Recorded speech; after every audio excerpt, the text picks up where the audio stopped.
সুমা আক্তার। সুমা আক্তার, বয়স কত? 30-এর উপরে হবে। 30-এর উপরে হবে। জন্ম জেলা কোথায় আপনার? আমি ঢাকা মানিকনগরে জন্মগ্রহণ করছি। আচ্ছা, শুরু করেন আপনার জীবনের গল্প, ছোট করে হলো আমরা একটু জানার চেষ্টা করি। জি প্লিজ। আমার বাবা টিকাতলি চাকরি করতো, ওইখানে প্রেস কোম্পানিতে। তো উনি ছোটকাল থেকে আমরা মানে ঢাকায় জন্ম হয়েছি। জি। আমরা 3 ভাই বোন, বড় ভাই, এরপর আমি আর একটা বোন আছে। আচ্ছা আর মাকে নিয়ে আমরা ঢাকায় মানিকনগরে থাকতাম। আচ্ছা তো আমিও মোটামুটি পড়াশোনা করছি, আর ভাইয়াও অনার্স মাস্টার্স করছে, বোনটাও বদ্রুন্নেসা থেকে অনার্স করছে। জি। তো এই অবস্থা। তো মা মারা গেছে 3 মাস হইলো। নবাবগঞ্জে আমাদের বাড়ি। ওকে ওকে। আপনি ভাই বোনদের মধ্যে কততম? দ্বিতীয়। বড় ভাই আমি, এরপর আমার বোন। ঠিক আছে। এরপর নবাবগঞ্জ আমাদের বাড়ি, ওইখানে আব্বা 5 শতক জমি রাখছে, ওইখানে আমরা ছোটখাটো একটা বাড়ি করছি আর কি। আচ্ছা, সারা জীবন বাবা তো কষ্ট করেই আমাদেরকে মানে মানুষ মোটামুটি করছে। নিম্ন মধ্যবিত্ত পরিবার হ্যাঁ, হ্যাঁ। বলা চলে। জি। তারপর এখন ওইখানেই ছিলাম। পরে মা মারা গেছে, আমি, আমার বড় ভাই, আমার বোন, আমরা সবাই ঢাকায় থাকতাম, মানে মগবাজারে থাকতাম। আমি ম্যাট্রিক পাস করছি ডেমরা মাতুল স্কুল থেকে। জি। এরপর এখান থেকে করার পরে আর কে চৌধুরী ডিগ্রি কলেজে ভর্তি হয়েছিলাম ইন্টারমিডিয়েট পড়ার জন্য। আচ্ছা। তো ওইখানে পড়ার জন্য ভর্তি হয়েছিলাম। পরে এরপরে একটা দিনের বুঝ চলে আসলো, তখন তো দিন বুঝি না, পর্দা করতাম না। তো দিনের বুঝ আসলো পরে আমি বাংলা পড়াশোনা ছেড়ে দিয়ে ভাবলাম যে এখন আর বাংলা পড়াশোনা করে কি করব, মাদ্রাসা ভর্তি হেফজ করার জন্য। আচ্ছা, যদি হেফজটা কমপ্লিট করতে পারি তাহলে আলেম পড়বো। ইন্টার করার পরে আপনি হাফেজ হওয়ার জন্য ভর্তি হয়েছেন? হ্যাঁ, মানে দিল এমন চাইছিল, মানে তখন একদম পর্দায় চলে আসছি। মাশাআল্লাহ। আগে তো আঠু পর্যন্ত চুল ছিল, চুল সাইডে রাস্তাতে লিপস্টিক দিয়ে হাঁটতাম, মানে খুব অন্যরকম। আচ্ছা, মানে পুরো একটা রিভার্স লাইফ বলা যায়। হ্যাঁ, আগেকার তুলনায় একদম পুরো একদম উল্টা। ছেলে বন্ধু মেয়ে বন্ধু নিয়ে ঘোরাঘুরি, মানে হাসা তামাশা, মানে যা আছে কেন জীবনে। আপনার এই পরিবর্তনটা হলো? মানে থাকে না যে হঠাৎ করে না দিনের প্রতি মানে একটা ভিতর থেকে যে আল্লাহ ভীরু আসলো ভিতর থেকে। কোনো ঘটনা আছে নাকি এমনিতেই? কোনো ঘটনাই নেই, ঠিক আছে। তো এরকম হওয়ার পরে ওই যে আমার ভাইয়া অনার্স কমপ্লিট করার পরে মানে 3 দিনের সময় লাগাইছিল জামাতে গিয়ে। তো ও আয়সা দিনের কথা বলতো, বলতে বলতে এরকম আসলো দিনের ভিতরে। তো আসলে পরে বললাম যে না, এখন আর দুনিয়া না আখিরাত। তো তখন আপনার বিয়ে হয়নি? না না, আচ্ছা। আখিরাত গোছানোর জন্য চেষ্টা করলাম, ভর্তি হলাম মাদ্রাসা।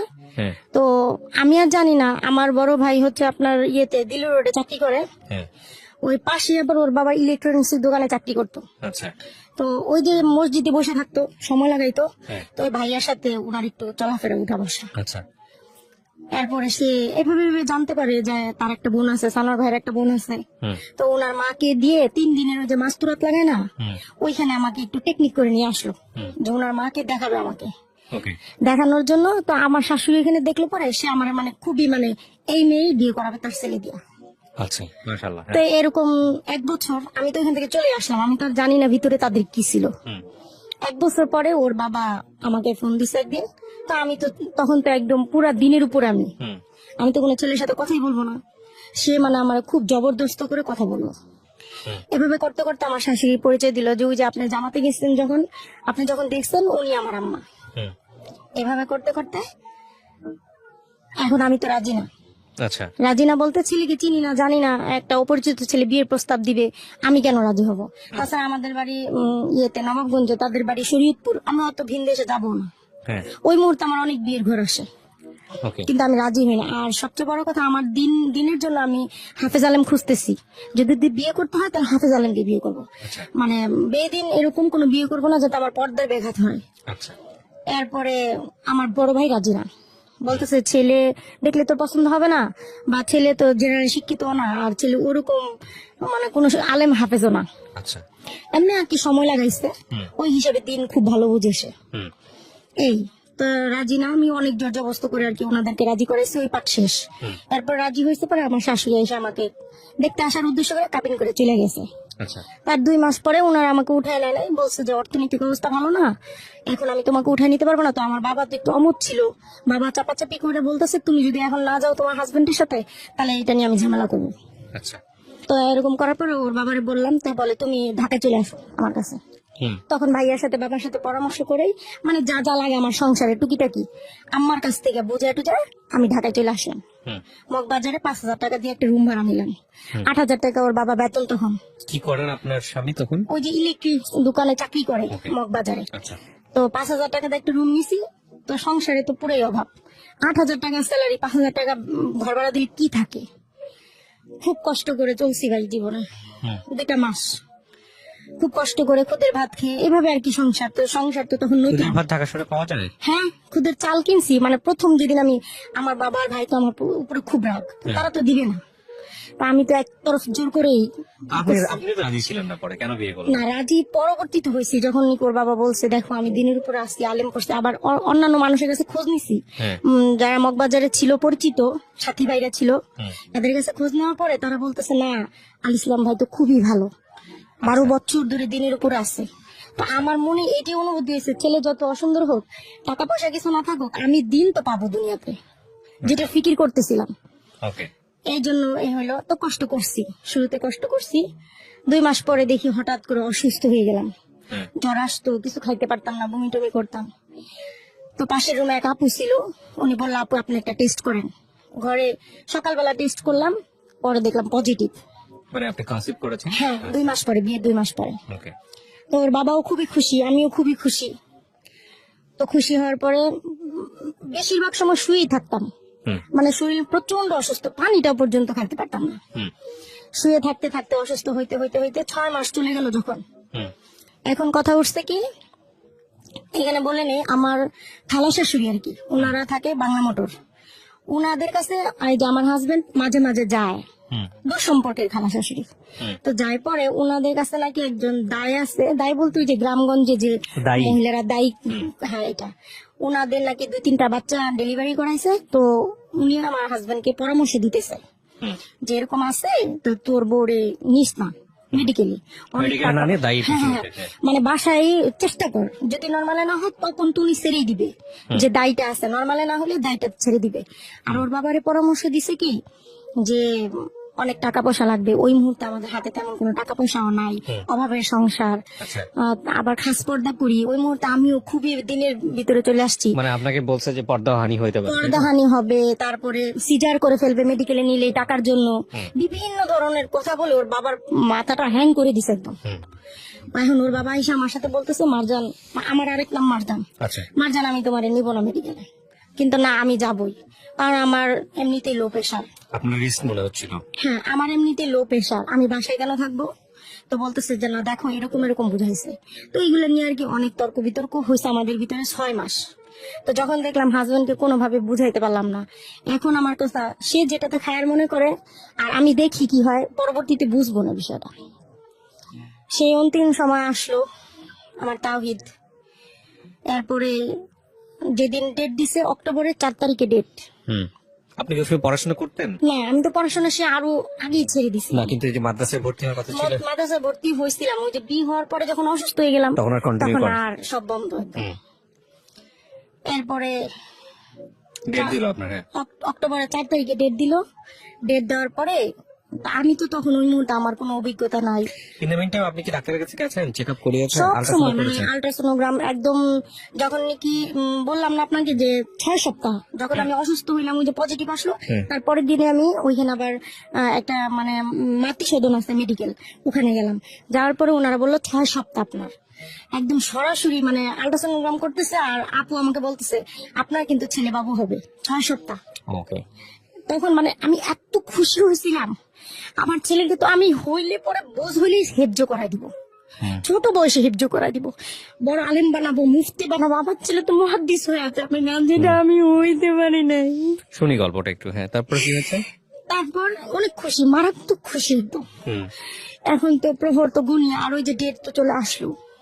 ডেট আসার পরে আমার শ্বশুর শাশুড়ি, এখানে আরেকটা আমি বলিনি, না বললে সমস্যা, আমার শ্বশুর শাশুড়ির বাড়িতে ওই ধরনের ওভাবে কোনো পর্দা নাই, পর্দার সিস্টেম নেই।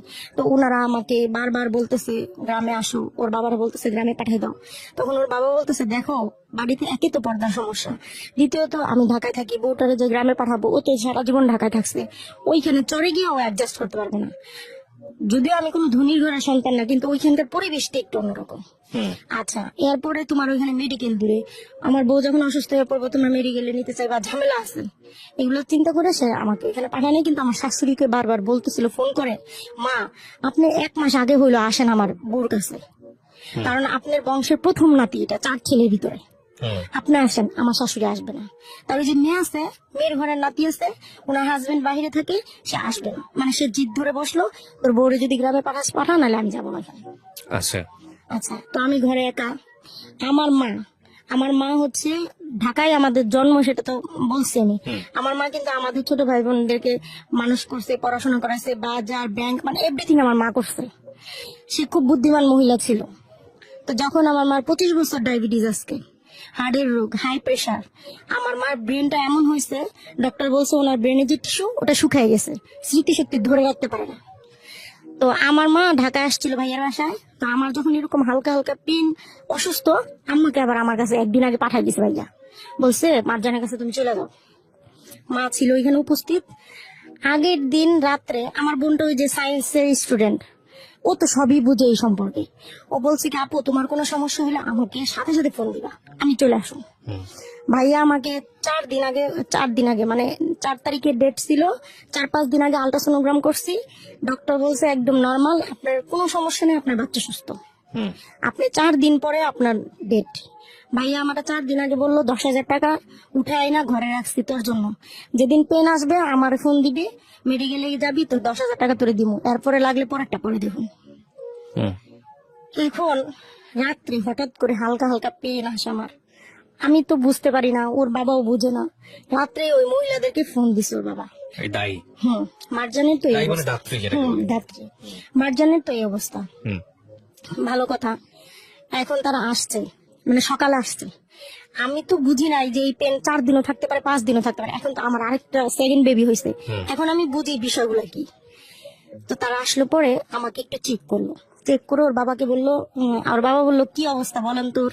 বলে হ্যাঁ আজকেই হয়ে যাবে, নর্মালি হয়ে যাবে, কোনো সমস্যা নেই, আপনি পাশের ঘরে চলে যান আর আমরা এখানে। তো একজন ধাত্রী, তার বয়স 35-40, আর একজন নার্স, তার বয়স 25 বা 30 এরকম হবে, তারা 2 জন। আর ঘরে আমার আম্মা। মা তো দাঁড়ায় রয়েছে, আমি কান্না করতেছি, মা আমাকে দেখতেছে, ধরতেছে। শুরু থেকে বলি, আমাকে সে করলো কি, প্রথমে 2টা ট্যাবলেট খাওয়াই দিল। ট্যাবলেট আমি জানি না যে কি ট্যাবলেট খাওয়াইছে, খাওয়াই দিল। এবং আগেই বলছিল একটা নারকেল তেলের বোতল এনে রাখতে, সেটা এনে রাখছি 1 বোতল। আচ্ছা, এরপরে ট্যাবলেট খাওয়া দেওয়ার পরে সে আমাকে একটা ইঞ্জেকশন দিয়ে দিল। ইঞ্জেকশন দেয় তারা? আচ্ছা, ইঞ্জেকশন দিয়ে দিল। পরে 1 ঘন্টার মধ্যে আমার এমন অবস্থা হইলো, মানে ব্যথা, আমি তখন আর মানে ঘরে থাকতে পারতেছিলাম। ওকে, মানে পেইন বাড়ানোর জন্য পেইন। আচ্ছা হ্যাঁ, ইঞ্জেকশনটা দিয়ে দিছে। একটু পরে আমার হাজবেন্ডকে আমি ডাকাইছি, আমার আম্মাকে দিয়া আসছে। পরে মানে ব্যথা সহ্য করতে না পারে ওরে আমি জড়াই ধরছি রুমের ভিতরে। এখন বলে কি, মারজানা মানুষ সারা দাও, ওইখানে তো সবাই আছে, ওনারা 2 জন আছে, আম্মা আছে, আমি ওই রুমে থাকি, তুমি থাকো। ও চলে গেল পরে এই যে তারা দরজা বন্ধ করলো, আমার ওইখানে আমার হাজবেন্ড পাশের রুমে নামাজ পড়তেছিল। তো মাও দাঁড়ায় রয়েছে, আমি কান্না করতেছি। মানে তখন মানে যখন এরকম 1 ঘন্টা পরে এই অবস্থা, 2 ঘন্টা, 3 ঘন্টা, 4 ঘন্টা বেবি আসে না। না, ওরা করতেছে কি, আমি রুমের মধ্যে মানে হাঁটা চলাফেরা করতেছি, আর ওরা আমাকে আধা ঘন্টা অন্তর অন্তর শুয়াই দিতেছে, শুয়াইয়া মানে ট্রাই করতেছে, ওর মাথা ধরে টানতেছে তারা। আচ্ছা, যখন নাকি 4 ঘন্টা হয়ে গেল, আমি লুকাবো না, আজকে কিছু লুকানোর এখানে কিছুই না, আমার সন্তান চলে গেছে দুনিয়া থেকে। মা বাবা ভাই বোন পৃথিবীর সবাই জানে এই ঘটনা। আমার প্রসাব, পায়খানা, বমি, সমস্ত কিছু আমার দেহ থেকে বের হয়ে গেছে। এরপরে 5 ঘন্টা হয়ে গেল, তারা আমাকে ছাড়ে না। আমি শুইতে পারি না, শুইলে মনে হয় কি বাচ্চা আমার উপরে উঠে যাচ্ছে। তার মানে কি, সময়ের আগে তারা আমাকে ব্যথার ওষুধ খাওয়াই দিছে, এখন বাচ্চা নিচে আর নামতেছে না, উপরের দিকে উঠে যাচ্ছে। দ্বিতীয় কথা, আমার বাবুর হচ্ছে নার পেঁচানো ছিল, ওই বাচ্চা তো কখনো নর্মাল আসার প্রশ্নই আসে না। পরে আমি এই 5 ঘন্টা এভাবে ঘুরতে ঘুরতে দৌড়াইতেছি, স্যালাইন ধরে রাখছে নার্স, আর আমি রুমের মধ্যে দৌড়াইতেছি, আর সে আমাকে বকাবকি করতেছে, এই তুমি এত জোরে জোরে কেন কথা কান্না করতেছো, আস্তে করো, তুমি তো বেয়াদব, কথা শোনো না, মানে সে যত ধরনের মুখের টর্চার আমাকে করতেছে।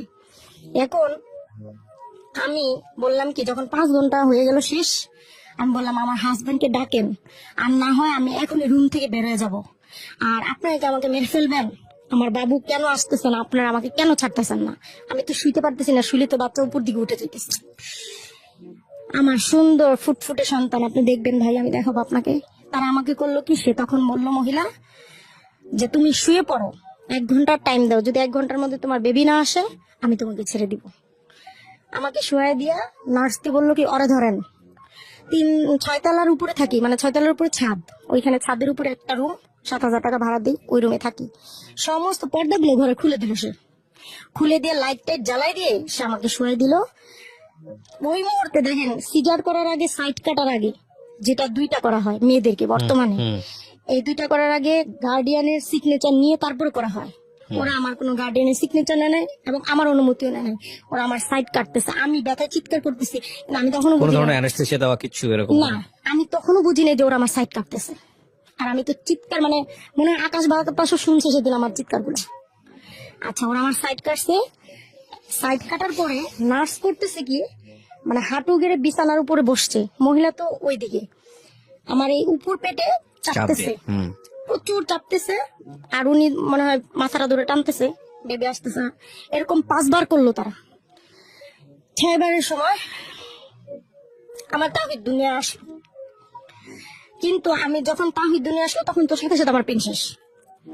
আমি শুধু আমার তাহিদের দিকে একবার তাকাইলাম, আমি দেখলাম কি ভাই জানেন, আমার তাহিদের একটা চোখ মানে বের হয়ে গেছে, আরেকটু মনে হয় টানলে, ওই যে বিষয়টা হচ্ছে এইভাবে টানতেছে, এভাবে টানতেছে, তো যেভাবে টানছে এই সাইডের চোখটা পুরা, এই সাইডের চোখটা, হ্যাঁ এইভাবে ছিল, এই সাইডের চোখটা পুরো উঠে আসছে টানার চোটে।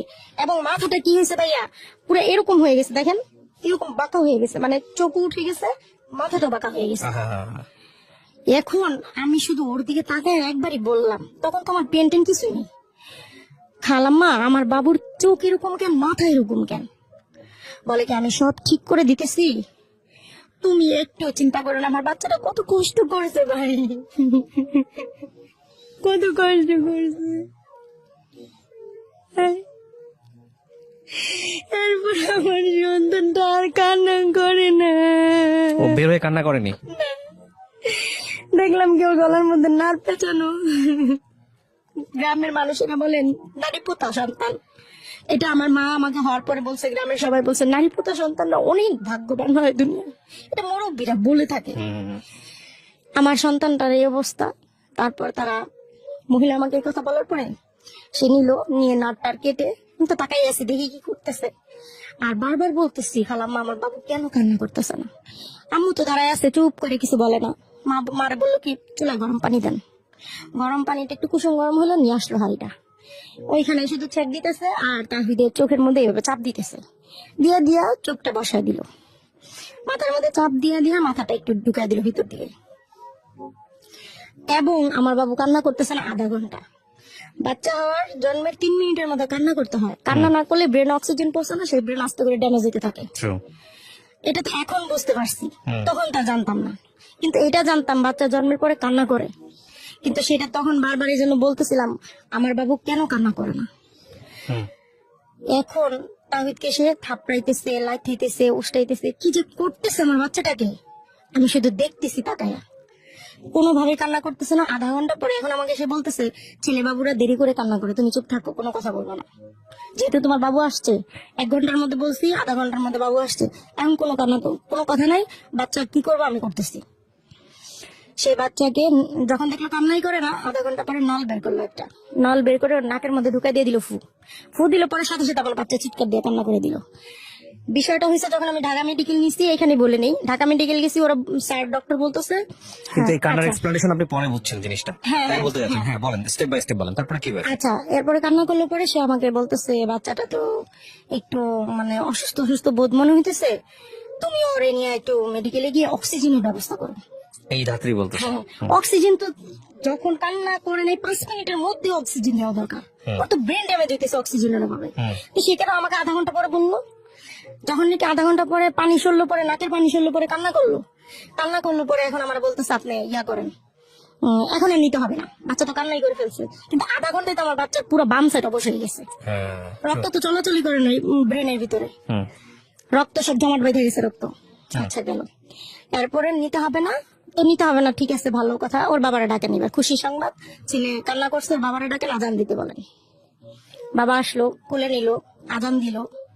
ওর বাবা বলতেছে বাবুর চোখটা এরকম, মানে পুরোটা চোখটা ভিতরে ঢুকে নাই, একটু তো হালকা হালকা উপরেই আছে, মাথাটা হয়ে গেছে। আচ্ছা আমার বাবুর চোখটা এরকম আস্তে আস্তে ঠিক হয়ে যাবে, একটু মানে হওয়ার সময় একটু আঘাত পাইছে তো এই জন্য একটু এরকম হয়েছে গেল। এই করতে করতে সে করলো কি, সাথে সাথে 10,000 টাকা নিল, নিয়ে আধা ঘন্টার মধ্যে সে ওই 10,000 টাকা নিয়ে নার্সকে নিয়ে বেরোয় চলে আসলো রুম থেকে। ওই মুহূর্তে আমার শাশুড়ি যখন খবর পাইলো সকালে যে মারজানের তো এরকম পেন, মা তুমি আসো, আমার শাশুড়ি আসলো। সন্ধ্যার সময় আসলো, মানে 3:30টার সময় আসলো আমার শাশুড়ি। তাওহিদ তো হয়েছে আরো আগে। আমার শাশুড়ি দেখে বলে, ওর মাথাটা এরকম এত বাঁকা হইলো আর চোখটা এরকম হয়ে রয়েছে, ওরে অনেক টানছে না রে। আমার বলতেছে, আমাকে মা আমি তো এগুলো বুঝি না, কিন্তু এরকম এরকম ঘটনা ঘটছে। আচ্ছা যাক, নাতি তো কামতেই আছে, ভালোই থাক। দেখে তো সবার মন বসছে। এখন আমারও তো ওরা সাইড কাটছে, আমি তো লড়তেও পারি না, চড়তেও পারি না। সন্ধ্যা থেকে দেখি আমার বাচ্চা কান্না করতেছে, আর আমার আর ওগুলা দেখে সহ্য হইতেছে না। আমি ওই ওই সময় আমি কিভাবে একটা বাচ্চা খুলি করে নিয়ে বসে থাকি। তারপর আমি পা দুইটা এমনি ছড়াই দিয়া তাহিদের খুলে নিয়ে বসে রয়েছি, আর ও যে কান্না করে ওর মুখের দিকে তাকায় রয়েছি। ও যে কিভাবে কান্না করতেছে, ওর কান্না না, ও হচ্ছে খিচুনি হইতেছে ওর। ওই মাথায় ব্যথা হওয়ার কারণে, রক্ত জমা যাওয়ার কারণে, যখন মানুষের ব্রেনে রক্ত জমা যায় তখন মানুষের খিচুনি হয়। ওর খিচুনি হচ্ছে ওই সন্ধ্যা থেকেই। আমি বুঝতে পারিনি, আমি ভাবছি বাচ্চা ঠান্ডার জন্য কাঁদতেছে। অক্টোবর মাসের 1 তারিখে হয়েছে, তো তখন তো ঠান্ডাই। এখন আমার শাশুড়ি কতক্ষণ নেই, আমি কতক্ষণ নেই, মানে এইভাবে অদল বদল করে নেই। নেওয়ার পরে সারাটা রাত এইভাবে গেল। এবং সে বুকের দুধও মুখে দিতেছে না, বুকের দুধ মুখে দিতেছে না। পানি দেওয়া নিষেধ বাচ্চাকে, 41 ঘন্টার মধ্যে পানি দিবেন না, বুকের দুধ খাওয়াবেন। 6 মাসের মধ্যে পানি দিবেন না, বুকের দুধ খাওয়াবেন। তা আমার বুকের দুধও নেয় না, এভাবেই করতেছে সে। করতে করতে ওনারা, আমি রাত্র 12টার দিকে ফোন দিয়ে বললাম যে আমার বাবু তো কান্না করতেছে, এই অবস্থা। তাই মাথার মধ্যে কান্না করতেছে, মাথার মধ্যে খালি গরম ছাক দাও, মানে গরম পানির মধ্যে যে তোমার জন্য দেখা আসছি তালা দিয়ে দিবা আর ছাকবা। অনেক দিনের বাচ্চাদের এভাবে ছাকা হইতো আর কি, নাভি ছেকবা, মাথা ছেকবা, এই ছেকবা। কিন্তু আমার বাচ্চা তো সব ড্যামেজ হয়ে যেতেছে আস্তে আস্তে। হইতে হইতে সকাল 10টা, এই কিন্তু সারা রাত এভাবে বসে বাচ্চা নিয়ে। আমার কোনো খাওয়া নাই, দাওয়া নাই, ঘুম নাই, কিছু নাই। এই আমি আর আমার শাশুড়ি বাচ্চা নিয়ে বসা। 10টার সময় ওর বাবা সকাল 9টার সময় বাসা থেকে বের হয়ে গেছে, অফিসে গেছে। বলছে আমি অফিসে গিয়া ছুটি নিয়ে আসি, তুমি একটু থাকো।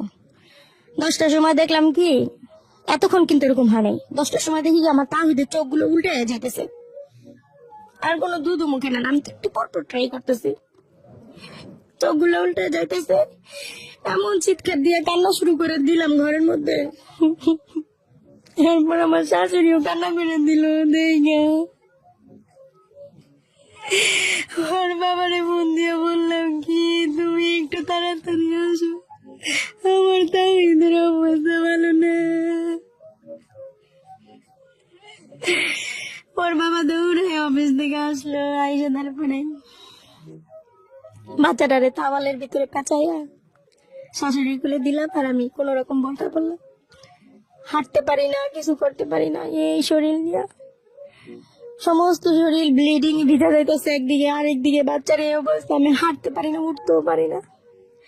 এই বাচ্চা নিয়ে বেড়ে গেলাম রাস্তায়, গেলাম 8 দিন হসপিটালে। তারা দেখে বললো বাচ্চার তো অবস্থা ভালো না, আইসিইউ লাগবে। 50,000 টাকা ডোনেশন দেন, আর প্রতিদিন 10,000 টাকা। আমার ঘরে থাকে না 500 টাকা, আমি কোথেকে 50,000 টাকা ডোনেশন দিব? আমার কান্না কি দেখে দুনিয়ার ভিতরে। নিয়ে গেলাম কমিউনিটি হসপিটালে মগবাজার। ওইখানে এক পরিমল স্যার দেখে বলতেছে বাচ্চা তো মারাত্মক খিচুনি হইতেছে, এখন যদি না নিয়ে যান এই বাচ্চা তো বাঁচানো অসম্ভব, আপনি এখানে ভর্তি করেন আইসিইউতে।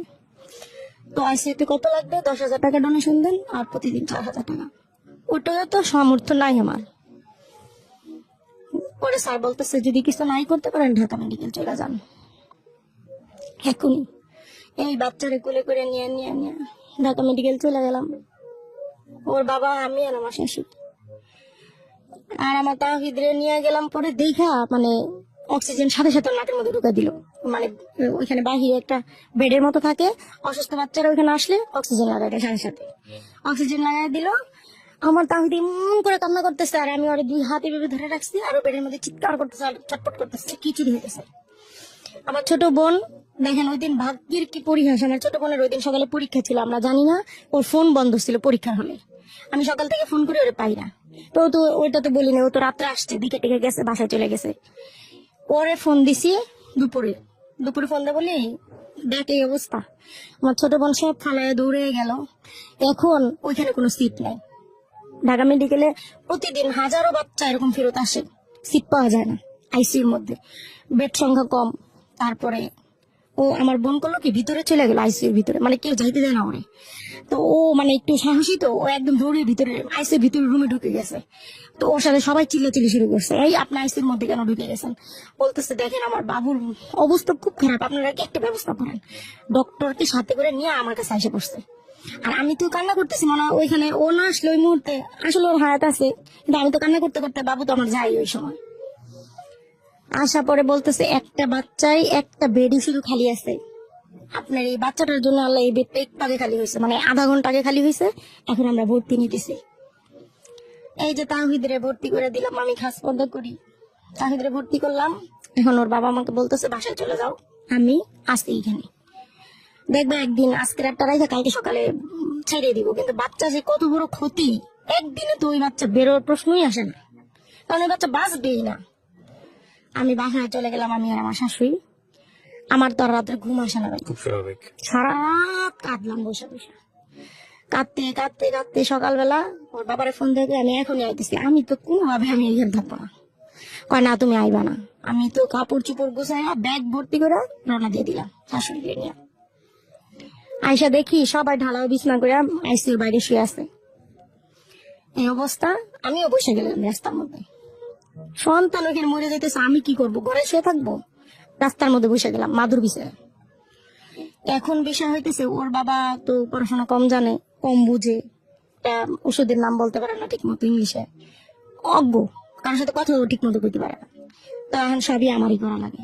এদিকে আমার শরীর অসুস্থ, ওদিকে আমার বাচ্চা মেডিকেলে, আমাকেই দৌড়াইতে হবে। গেলাম সকালে, যাই বললাম নার্স বললাম আপা এক নজর আমার তাহিদকে আপনি দেখতে দেন, কি হালতে আছে। মানে এক রাত পরে, আমি তো রাত করে মেডিকেলে রেখে আসছি বাচ্চাকে। রুমের মধ্যে ঢুকছি ভাইয়া, রুমের মধ্যে ঢুকে শুধু আমার তাহিদের দেখলাম, আমার তাহিদ হা করে ঘুমাইতেছে, হা, চোখ দুইটা বন্ধ, হা করে ঘুমাইতেছে। সব শরীরের মধ্যে ইনজেকশন ঢুকায় রাখছে, মাথার মধ্যে ক্যানেলা পরায় রাখছে, আর অক্সিজেন ঢুকায় রাখছে, এমনি করেছে। আর সহ্য হইলো না, ওখান থেকে বাইরে চিৎকার পেরে কানলাম কতক্ষণ। আমি তো ওইখানে বসলাম, বললাম এই ছেলে যদি মরে যায় এখান থেকে নিব, আর যদি বাইচে থাকে এখান থেকে নিব, কিন্তু আমারও তোমরা এই জায়গা থেকে কোথাও পাঠাতে পারবো না। এই বসে গেলাম 17 দিন 17 রাত, এই হাত মোজা, এই পা মোজা, এই মুখ, এইভাবে রাস্তার মধ্যে দিনটা পুরো তবজি নিয়ে বসে বসে লা ইলাহা ইল্লাল্লাহু মুহাম্মাদুর রাসূলুল্লাহ যেই কালেমা পড়লে বেহেশতের মধ্যে খুঁটি নড়তে থাকে, এবং যতক্ষণ পর্যন্ত বান্দার দোয়া আল্লাহ কবুল না করবে ততক্ষণ পর্যন্ত মানে এটা বন্ধ হবে না, খুঁটি নড়া। এই দোয়াই করলাম আল্লাহর কাছে, যে আল্লাহ এই দোয়া যদি কবুল না করেন আমার সন্তানকে যে কোনো ভাবে হোক আপনার ফেরত দিতে হবে, নিতে পারবেন না। আমি আল্লাহর কাছে এভাবে দোয়া করলাম, আমার সন্তানকে আপনি কোনো দিনই নিতে পারবেন না, যে কোনো ভাবেই হোক, যে কোনো ভাবেই হোক আমার সন্তানকে আপনি ফেরত দিতে হবে। আমি মনে করি ও মারাই গেছে, কিন্তু ওরে আপনার জীবন ফেরত দিতেই হবে। আপনি আমার বাচ্চাকে নিতে পারবেন না, আমি রাস্তায় বসে আছি, আমি সারা পৃথিবীর সবচেয়ে বড় ভিখারি, আপনার কাছে ভিক্ষা চাই। আপনি পৃথিবী তৈরি করছেন, এরকম কোটি কোটি মানুষ তৈরি করছেন, আমার সন্তানের হাত দিতে 1 সেকেন্ড লাগবো না আপনার। এই আমার দোয়া, আর এই আমার তবজি চাপা, এই আমার কান্না।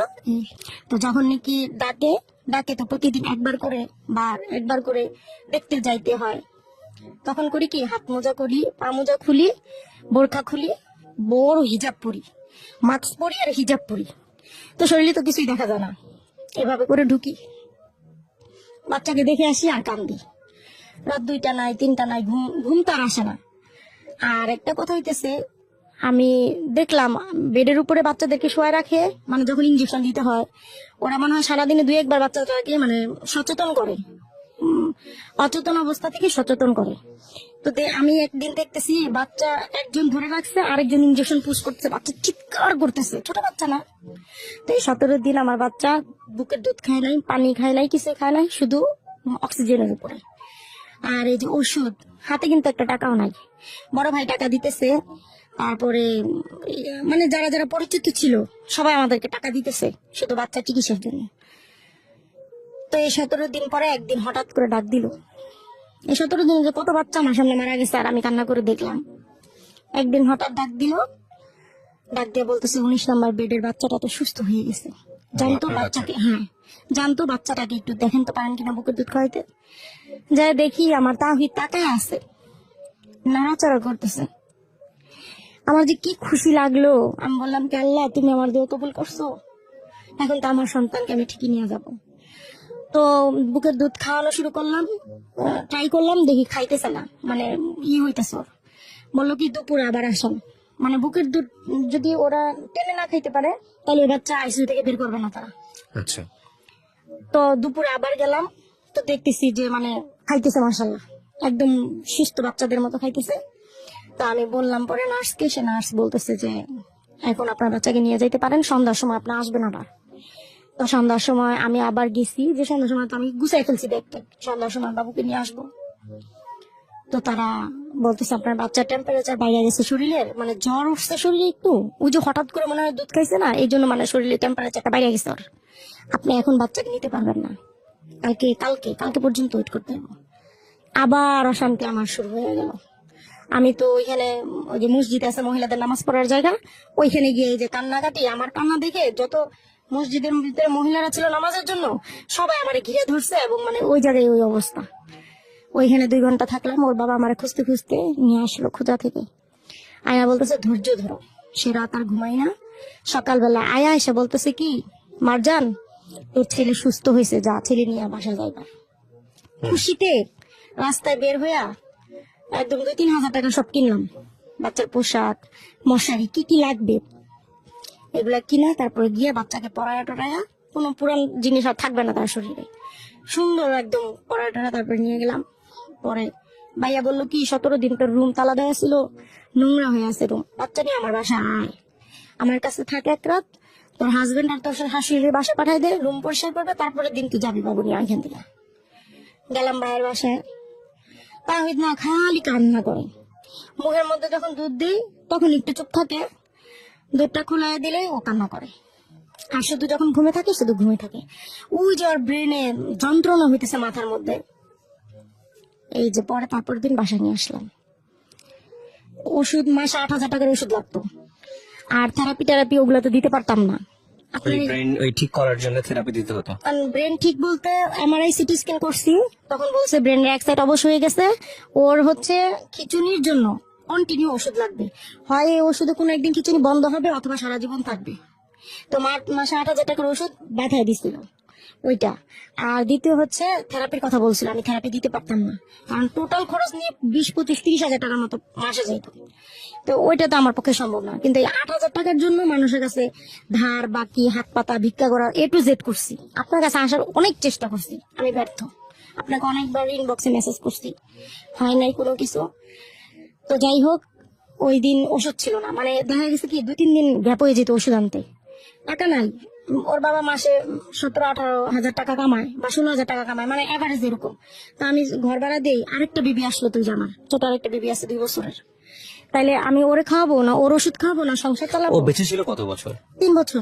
3 বছর পর্যন্ত বেঁচে ছিল। এই 3 বছরে ও কি কথাবার্তা বলতো নাকি অটিস্টিক হয়ে মা গিয়েছে? মা গু গু সব মা গু। আচ্ছা, যখন ক্ষুধা লাগতো কান্না করতো, তো আমি কোলে নিতাম, খাওয়াইতাম, কান্না বন্ধ হয়ে যেত। আপনার এই এখন যে বাচ্চাটা আছে, বাচ্চার বয়স কত? এই বাচ্চার বয়স 2 বছর।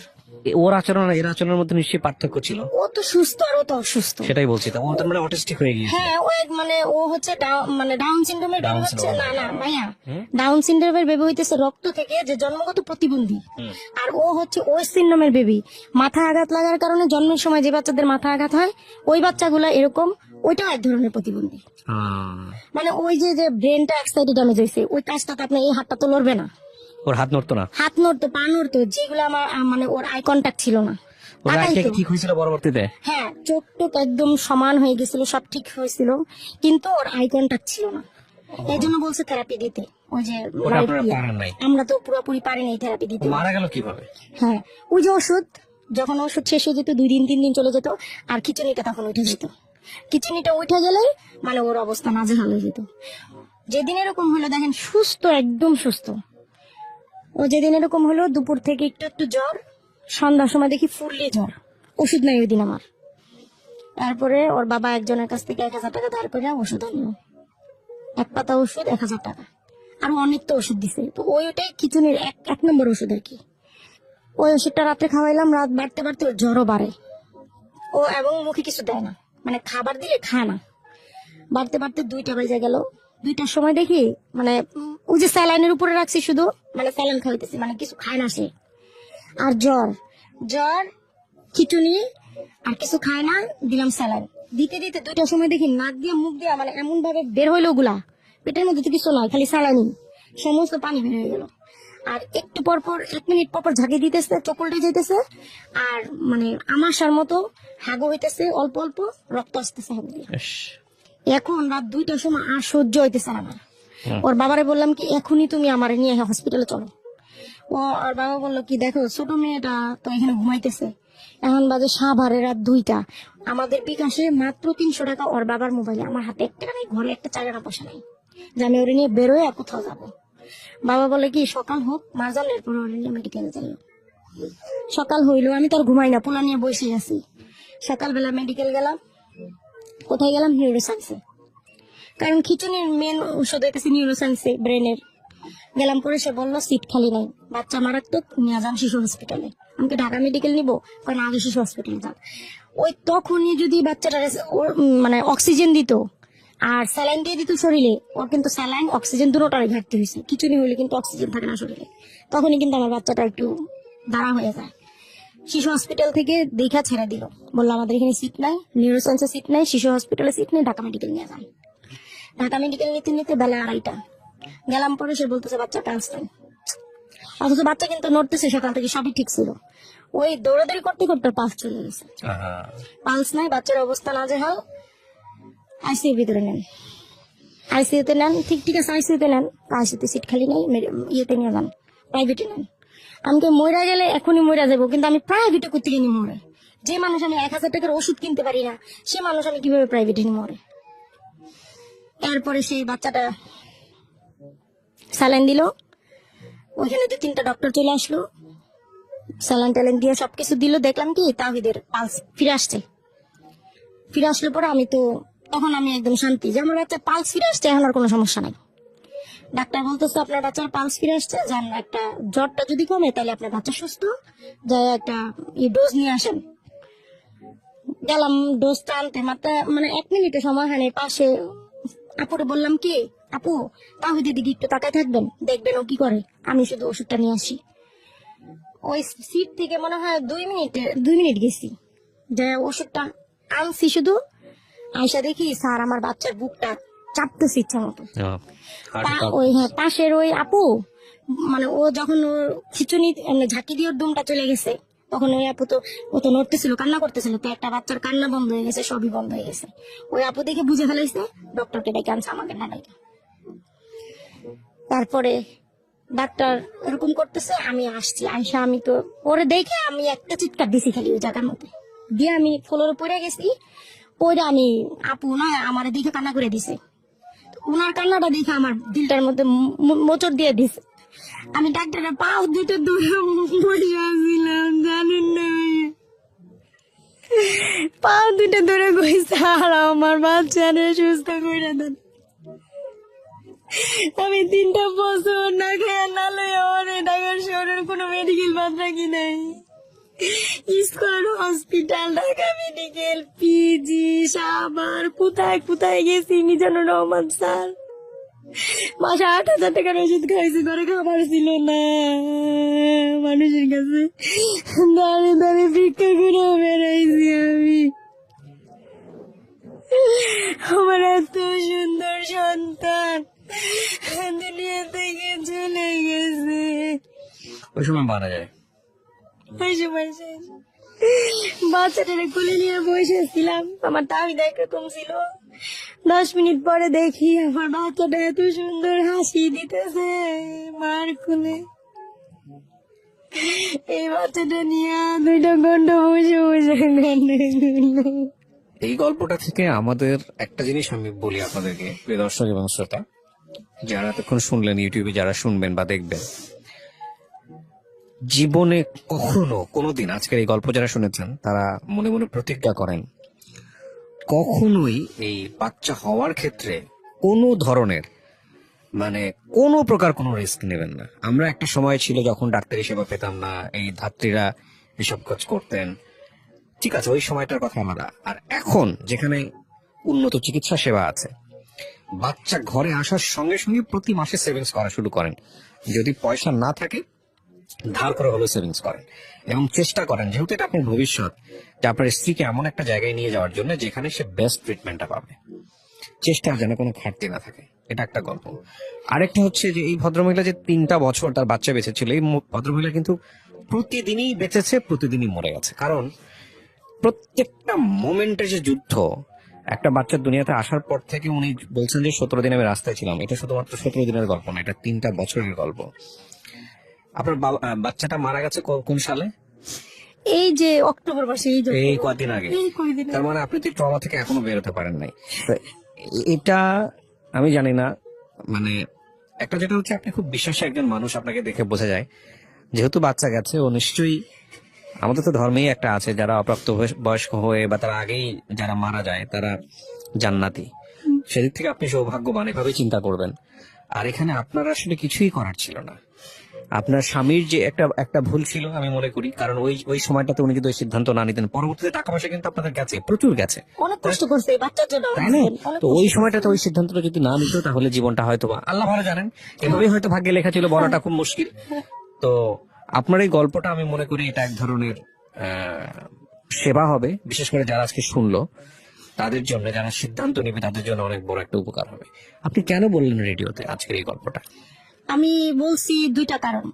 প্রথমত, ওর চিকিৎসার জন্য, সাহায্যের জন্য আপনার কাছে আসতে চাইছি, পাই আমি নাই। অত্যন্ত দুঃখিত, আপনার মতো এরকম অনেক কেস হয়তো বা আমার পর্যন্ত আসে, কিন্তু আমি হয়তো দেখতে পারি না বা দেখার সময় থাকে না। বা আমি আসলে অনেকটা লম্বা সময়, আজকে আপনি মন খুলে বললেন, আমিও বললাম, আমি খুব মনোযোগ দিয়ে আপনার গল্পটা শুনেছি। অনেকদিন পর একটা গল্প আমার হৃদয়টাকে খুব এফোর করে দিল। আমি মানে বলার কোনো অপেক্ষা নাই। আমার একটা অনুষ্ঠান, আমার 3-4টা অনুষ্ঠান করতে হয়, social media plus radio plus television, অনেক কিছু মিলিয়ে আমার আসলে দম ফেলার সময় না, এরকম একটা জীবন যাপন করি আমি। আমার হাজার হাজার টেক্সট, সেখান থেকে আমি আসলে আপনার টেক্সট আমার চোখে পড়ে নাই। তবে এরকম গল্পটা যদি আমার সামনে আসতো, আমি জানি না, আমি নিশ্চয়ই হয়তো চেষ্টা করতাম। আমি অনেকদিন যাবত এই হেল্পিং এপিসোড গুলো করার সুযোগ পাই না, অনেকদিন যাবত, প্রায় 6 মাস 1 বছর যাবত বলা চলে। তো বাট আমার আসলে মানে সরি বলা ছাড়া এখানে আসলে না কিছু না করা না, নাই। আমারই দোষ, কারণ আমি আপনার সাথে ওইভাবে কন্ট্যাক্ট করতে পারিনি। যেমন আপনাকে ইমেইলে আমার পাঠানো দরকার ছিল, আমি সেটা করিনি। আমি করছি আপনার ইনবক্সে, আমি ফেসবুকের হ্যাঁ, ইনবক্সে ফেসবুকে। খুব একটা দেখা হয় না। যখন ভাই আমি যখন কি জানছি, মানে গত মাসে যখন ও মৃত্যুর আগে, ওর অবস্থা খুব খারাপ, আমি পাগল হয়ে গেছিলাম কি করব। তখন আমি আপনার একটা ওই সময়, লকডাউনের সময় একটা আপনার পোস্ট, ওইটা আমি পড়ছি। যখন আপনি বলতেছেন যে আমি কিন্তু ফেসবুকের ইনবক্সে কোনো মেসেজ দেখি না, আপনারা কিন্তু ইমেল করবেন আমাকে, তখন আমি ঘাটতে দিন রাত ঘুমায়া না ঘুমায়া যে কিভাবে আমি ভাইয়ের সাথে দেখা করব বা কিভাবে আমার গল্পটা আমি বলবো, তখন এই যে ফোনে এইভাবে করতে করতে এই যে আপনাকে পাইলাম আমি শেষ পর্যন্ত। কিন্তু শেষ পর্যন্ত পায়াও তো আমার লাভ হলো না। আল্লাহ ভরসা। এই লাভের জায়গাটা হয়তো অন্যের জন্য আপনি বললেন, এটা হয়তো অনেকের জন্য শিক্ষণীয় হবে। আরেকটা কি কারণে আপনি বললেন আজকে? আরেকটা কারণ এই যে, হ্যাঁ, ওই যে শিক্ষণীয় বিষয়, আমি এখনো 1.5 থেকে 2 লাখ টাকা ঋণ আছি ভাইয়া। আচ্ছা। দ্বিতীয়ত, আমার জীবনের এখন এই সময়ে যে একটা কষ্টের বিষয় সবচেয়ে আমি আইসা দাঁড়াইছি, যেমন আমার বাচ্চাটাকে নিয়ে আমি কিন্তু গ্রামে মাটি দিছি, এমন একটা স্থানে মাটি দিছি, ওইটা কোনো কবরস্থান না, একটা জঙ্গলের মধ্যে মাটি দিছি। আমার দিল এখন কি চাই জানেন? মানে আমার শেষ ইচ্ছাটা জীবনে, ওর জন্য আমি কিছু করতে পারিনি, অনেক কিছু করছি, তারপরে মনে হয় কিছু করতে পারিনি। মনে হয়েছে শরীরে রক্ত বিক্রি করে ওর চিকিৎসা আমার করা দরকার ছিল, যেটা আমি করতে পারিনি। তো এখন অনুভব হয় কি, যে পৃথিবীর বুকে আমার তো সবই শেষ, টাকা পয়সা যা জমাইতে পারি নাই দিছি, ভিটা বাড়ি যা আমার শ্বশুর বাড়ি থেকে আমি যেটুকু পাইতাম সেটুকু আমি ওর পিছনে খোয়াই দিছি। এখন আমার কিছুই নাই। যদি আমার 1 টুকরা জমিও কোথাও হইতো, সেটা গ্রামের কোনো চকে হোক, ওরা আমি কবরস্থান ওইখান থেকে আমি ওরে ট্রান্সফার করা যায়, সেটা আমি জানি। আমি অনেকের সাথে আলোচনা করছি, কারণ ওই জায়গাটা। জি, আসসালামু আলাইকুম। ওয়ালাইকুম আসসালাম। আপনার নামটা একটু বলেন। আমার নাম আসিয়া বেগম। আসিয়া বেগম, বয়স কত আপনার? আনুমানিক 36 বছর পর 36 পাসপোর্টে বছর। দিয়ে আছে, এমনকি 40 বছর ধরে। জেলা কোথায়, কোন জেলায় জন্মগ্রহণ করেছেন? আমার জেলা হলো রাজশাহী জেলা। রাজশাহী জেলা। শৈশব থেকে আপনি শুরু করেন প্লিজ। আমি ছোটবেলার থেকে দেখেছি আমার বাপ মা ভালোই ছিল, আমার এই সংসারটা। আমার বাবা আর একটা বিয়ে করার পরে আমার মা বোবা ছিলেন। ও মা বোবা ছিলেন? জি, আমার মা বোবা ছিলেন, মা লুৎফান্নিসা বেগম। বিয়ে করে দিয়ে আসার পরে আমাদের সংসারে এই হলো অশান্তি। বাবা আমার আপনার তখন বয়স কত? 6 থেকে 7 বছর বয়স। 6 থেকে 7 বছর, ওকে। এমনকি আমি প্যান্টটা বাঁধতে পারি কি পারি না। এরকম একটা বয়স। জি জি। তখন থেকে আমার মা বাবা বিয়ে করে নিয়ে আসার পরে এইরকম অত্যাচার সংসারে, মাইক মারা ধরা করে, মাইক হলো অত্যাচার করে, ঠিক মতো খাওয়া দাওয়া দেয় না,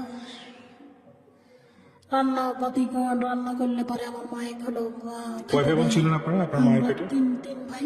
আপনি সবার বড়? জি না, আমার বড় আরো ভাই বোন আছে। তারপর কি হয়েছে? মারধর করে, অত্যাচার করে, খাবার দেয় না ঠিক মতো। আমার মা অনেক কষ্ট করে করে থাকার জন্য চেষ্টা করেছে, তবু আমার বাবা হলো ওই স্বপ্নের কথা শুনে আমার বাবা মারে। আমার ভাই তখন কেস করে আমার বাবার নামে। কেস করার পরে আপনার ভাই কেস করে, তখন আপনার বয়স কত? ওই তখন মনে করেন যে আপনার ভাইয়ের বয়স কত তখন যখন কেস করে উনি? ছোট ছিলেন, 14-15 বছর। 14-15 বছর বয়সে বাবার বিরুদ্ধে কেস করা যায় খুবই অত্যাচার করতেছিল। না? কিন্তু পুলিশ কেস নিল এই কেস? বাড়ির কাছেই হলো পুলিশের, মানে ভয় দেখানোর জন্য মায়ের এরকম অত্যাচার করে, ওকে। সেজন্য আর কি মা বাবাকে নিয়ে গেছিল থানায়। তারপর নিয়ে যাওয়ার পরে তখন আটকা রাখেছিল। তখন আমার ফুপুরা চাষিরা এসে বললো যে এই তোরা তো ছোট ছোট সালপাল, তোরা কিছু বুঝিস না, থানাতে এখন কমপ্লেন দিছিস, থানা থেকে পুলিশ এসে তোর বাপের ধরে নিয়ে গেছে, তোর বাপ যদি জেলে থাকে তাহলে তোরা কি খাবো? তোর বাপ যদি এখন আর একটা বিয়ে করে নিয়ে এসে, তোর বাপ তো এখন তোর মায়েকেও ছাড়বি না, একেও ছাড়বি না। তোর মায়ের যদি ভাত দিয়ে দেয় তাহলে পরে তোর একটা ভাত দিতে হবে। আমার বাবা ফুপুরাই কথা বলেছে, বলার পরে যাও তোর বাপে নিয়ে। তখন আমার আব্বা হলো নিয়ে এসছে, আমার ভাই যে আত্মীয় স্বজন যায়, আব্বা ছাড়া নিয়ে এসছে। নিয়ে আসার পরে আব্বা আমাদের সামনে এমন করে আমার মাইক মারিছে, এমন ভাবে যে মারে মানসিক। আমার মা খুবই ফসল ছিলেন, এই দিক দিয়ে লাঠি দিয়ে বাইরে আমার মায়ের ঘর থেকে বাইর করে দিয়েছেন। বাইর করে দেওয়ার পরে তখন আমার মা হাউমাউ করে কান্দে, বাবা মানুষ কোথায় যাবি? নানির বাড়িতে, বাড়ির কাছে কৃষ্ণপুর, ওখানে মামা নানার খবর দিল, দিয়ে মামা নানারা আসে নিতে, আমার মা যায় না। আমার বুকে করে নিয়ে আমার মা কান্নাকাটি করে যে আমি যাবো না, আমার এতদিনের সংসার সবকিছু ধরে আর দেখা দেয়, এগুলো আমার বুকে থামা দেয় আর বলে যে এগুলো সবকিছু আমার, এগুলো থেকে আমি যাবো না। সেরকম ভাবে আমার মা অনেক কান্নাকাটি করে। ওই বয়সে আপনি ভাষাটা বুঝতেন আপনার মায়ের? আমার মায়ের ইশারা ভাষাটা আমরা বুঝতেন, খাওয়া, সবাই বুঝতেন, গোসল করা, সবাই এগুলো আমরা বুঝতেন। বুঝতেন। ওকে। আমার মায়ের গরম করে লিয়ে যায়, আমার মায়ের শিকল দিয়ে বেঁধে রাখছে আমার নানিরা। মায়ের শিকল দিয়ে বেঁধে রেখে আমার মামারা অনেক মারছে। আমার ভাই বোন বসে কান্দেছে, আমরা সবাই মিলে আমরা আমার নানির বাড়ি চলে গেছি। 3-4 দিন থাকার পরে মামারা নানিরা বলেছে যে এতগুলো মানসিক খাতে দিতে পারবো না, এই কষ্টের সময় কি করে আমি খাতে দেব? তোর ভাই মানে গিয়ে রমজান তুই তোর বাপের বাড়ি চলে যা, আমার বেটি আমার কাছে থাকে। তাই বলে আমার নিয়ে আমার ভাইয়েরা চলে আসছে।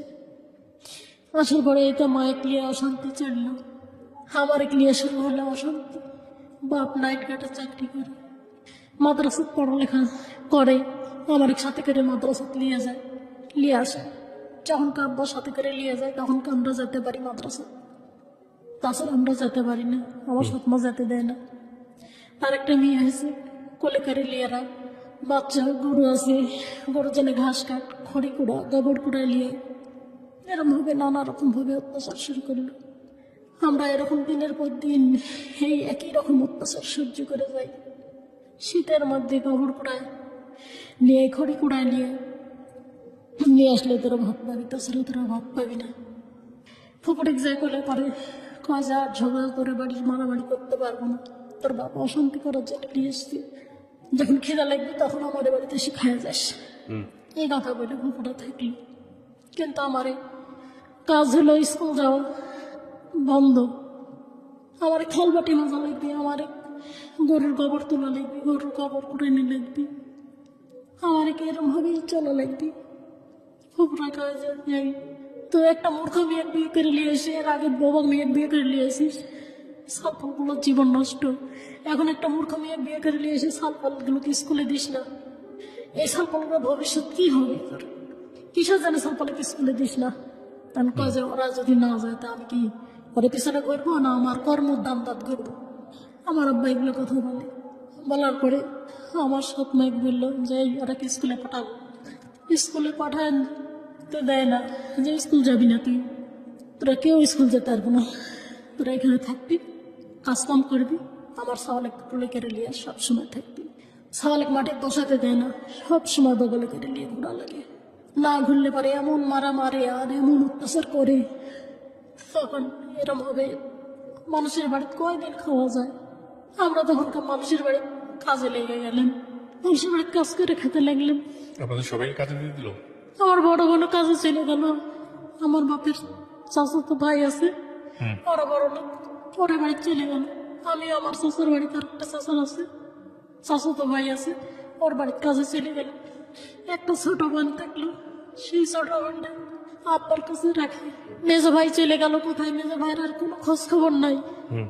বড় ভাই বগুড়া ভর্তি করে দিয়েছিল স্কুলে লেখাপড়া শেখানোর জন্য, সেখানে বড় ভাই চলে গেল।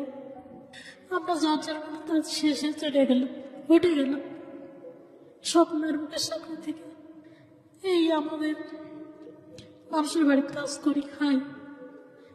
বাড়ির যদি আসি, বাড়ির কাছে চাচার বাড়ি, বাড়ির যদি আসি, বাড়িতে এসিস কিসের জন্য? যেখানে থাকিস, যেখানে খাস, যেখানে কাজ করিস, সেখানে থাকার জায়গা নাই, ওরা থাকার জায়গা দিতে পারে না।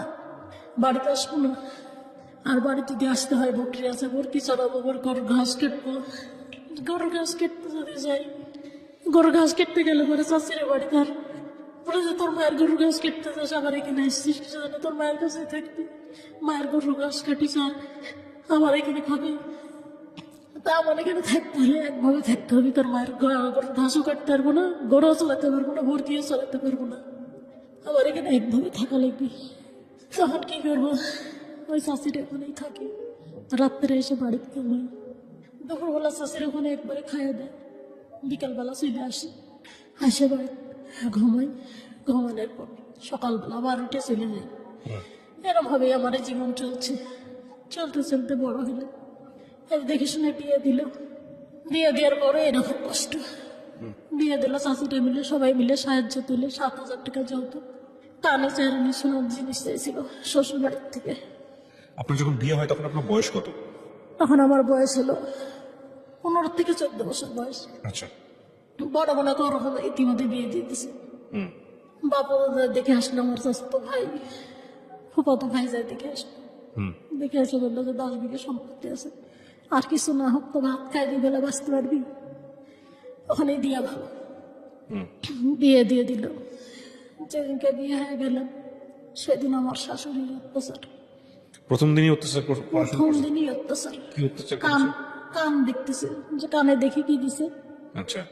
কি মানে জিনিস নিয়ে এসছে দেখি, তাই কয়ে আমার শাশুড়ি সব কিছু দেখতেছে, কান দেখতেছে, হাত দেখতেছে, গোড়া দেখতেছে, মানে গোল্ডের কিছু দিয়েছে কিনা? গোল্ডের কিছু দিছে নাকি, সব কিছু দেখতেছে। যে কানে দিয়ে করে জিনিস দিয়ে দিয়ে সাজা দিয়ে পাঠাই দিছে।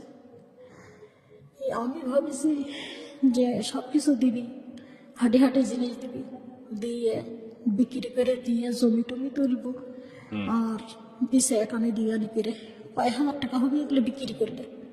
এটা বলতেছে? আমার শাশুড়ি বলতেছে এগুলো নিয়ে যা দিয়ে এসে যা যা দিতে চাইছে তাই তাই লিয়াই, কালকে যেন সবকিছু নিতে আসবি, বাপ মা ভাই ভাইয়ারা নিতে আসবি, সবকিছু নিয়ে আসিস। এই করে সারা রাত বকর বকর বকর বকর করলো। শ্বশুর ছিল না আপনার? শ্বশুর ছিল, এরকম একটা এত বড় ঘর, মাজার দিয়ে মাটির দেওয়ালের ঘর, একটা ছোট্ট ঘরের মধ্যে আলাদা করা, পার্টিশন করা। পার্টিশন করা মাটির ঘর। আপনার হাজবেন্ড কি করতো? আমার হাজবেন্ড হলো কৃষি কাজ করতো, বেশি কাজ করতো? আর এর হলো আমার শ্বশুরের 28 বিঘা সম্পত্তি ছিল। 28 বিঘা সম্পত্তি। 28 বিঘা সম্পত্তি। আপনার মানে শ্বশুরের ছেলে কয়জন ছিল? ছেলে 3 জন। আপনার হাজবেন্ড কি 3 বড়? মেয়ে। ছোট আমার হাজবেন্ড। ওকে, তারপর? আমার স্বামী, ওরা কাজ করে না, বেশিরভাগ ওরা শুয়ে বসেই খায়, শ্বশুরও শুয়ে বসে খায়, স্বামীও শুয়ে বসে খায়। এটা কিভাবে সংসার চলে? আমার বাপ দেখি যে সারাদিন পরিশ্রম করে, রাত্রে নাইট ডিউটি করে গার্লস স্কুলে, ভোর 6টার সময় উঠে এসে একবার স্কুল মাদ্রাসার যাবি, আবার স্কুলে প্রাইভেট পড়াবি, আবার ইমামতি করবি, মসজিদে আজান দিবি, বিয়ের যদি দাওয়াত পায় সেই বিয়ে পড়াতে যাবে। আমার বাবা এক মুহূর্ত বসে থাকে না। আর এরা বসে থেকে সংসার চলে কি করে? এটা তো নুন আনতে পান্তা ফুরে যায়, জমি বিক্রি করে আর খায়। না, আপনার এই যে গোল্ডের জিনিসপত্র নিয়ে যেটা প্রবলেম হলো, পরের দিন কি হলো? পরের দিন উঠলে তো মনে করেন যে আমি সবাক বললাম যে আমি আর ওই বাড়ি যাবো না। আমাকে বলতেছে যে ওকে ওখানেই ভাত খাওয়া লাগবে, তুই যাবি না কিসে জানে? তাহলে পরে এগুলা জিনিসগুলো আমাকে দিতে হবে। এগুলো কি বিয়ের আগে কথা ছিল যে দিয়ে দিবে এরকম? না, চাইরানি শোনা 7,000 টাকা দিয়ে কথা বলেছিল আচ্ছা, যৌতুক। যৌতুক। এগুলো দেয় নাই? চাইরানি শোনাও দিচ্ছে 7,000 টাকা, চাইরানি শোনা হয়নি। আপনার হয়েছে হলো 3 আনি, যাই হোক কম ছিল আর কি, 2 আনি কি অথবা 3 আনি ছিল। এটাই মনে করেন যে অসন্তুষ্ট। আর ভাবিছে যে ওই আত্মীয় স্বজন বড় লোক দেখে গেছে তো, মনে করেছে যে আত্মীয় স্বজন মেলা কিছু মান দিবে। আচ্ছা, কিন্তু ওই 7,000 টাকাই মনে করেন যে আত্মীয় স্বজন জোগাড় করে দিয়ে বিয়ে দিচ্ছে। জি, বুঝতে পেরেছি। তারপর? ওই বিছনাকে যা কিছু লাগে পরের দিন এসে বললাম যে আমাকে হলো কালকে হলো শীতের মধ্যে পৌষ মৌসুমের শীত, আমাকে হলো ল্যাপ দেয়নি শীতে, খালি গায়ে শোয়া রাখেছে। যে বিয়ে হয়ে আসছিস, ল্যাপ কাঁথা নিয়ে আসিস নি, ল্যাপ পাবি না শীতে। তখন আমার বড় বোন আবার সবার কাছে গেল যে ল্যাপ কাঁথা লাগবি, যায় বলে ল্যাপ ট্যাপ বানায়, থালি বদনা যা লাগে ঘটি বাটি এগুলো সবাই মিলে আবার জোগাড় করে পরের দিন পাঠালো। একটা একটা করে আমার শাশুড়ি জিনিস চিঙ্গা মেরে ফেলা দেয়, একের পর এক জিনিসগুলো চিঙ্গা মেরে ফেলা দেয়, দিয়ে কাজে এই জিনিস নিয়ে যায়, এই জিনিস দিয়ে কোনোদিন সংসার চলে? এরম হবে আমার শাশুড়ি বলে। আমি তখন বললাম যে দেখো, তোমার বাপ মা দেখে শুনে নিয়ে এসছে আমার সৎ মা ঘরে, কেউ কিছু দিতে পারবি না, যাটুকু দিছে সেটুকু হলো আমার আত্মীয় স্বজন সবাই মিলে দিছে। এর থেকে যদি বেশি বাড়াবাড়ি করে তাহলে করে আমাকে ছেড়ে দিও, আমি ছেড়ে যাচ্ছি, বাপের বাড়িতেও যাবো না। আমার মনে আমার যেদিক দিয়ে চোখ চলে যায় সেদিক চলে যাবে। এটা আপনি বললেন? আমি বললাম যে তো বোঝেন আমার সাথে তোমার মা এরকম করে না, সারাদিন ঘর দুয়ার সাইড দিয়ে মশাক রান্না বাড়া সব কিছু করি, খাইতে গেলে দেখা যায় যে ভাত নেই। আচ্ছা হ্যাঁ রে আল্লাহ, কি কপাল আমার, বাড়িতে সব মেরতেছে আর এখানে হলো শাশুড়ি নেই, খাওয়ার সময় শেষ। খাওয়া সবার শেষ, থাল বাটি একবারে গোটা ঘরের মেঝে বিছাই করে আছে। তখন আমি কই যে কে ভাত নেই, কচা মুড়ি আছে, মুড়ি খাও গা, ভাত শেষ।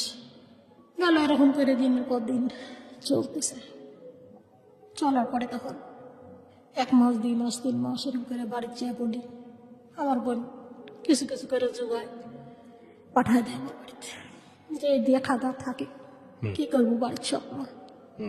এরকম ভাবে দিনের পর দিন যেতে যেতে 9 মাস গেল। একদিন ভাটার কাজে গেছিল, ভাটা ইটের ভাটার কাজে গেছে, যাওয়ার পরে আমার হাজবেন্ড সারাদিন শুয়ে বসে থাকে।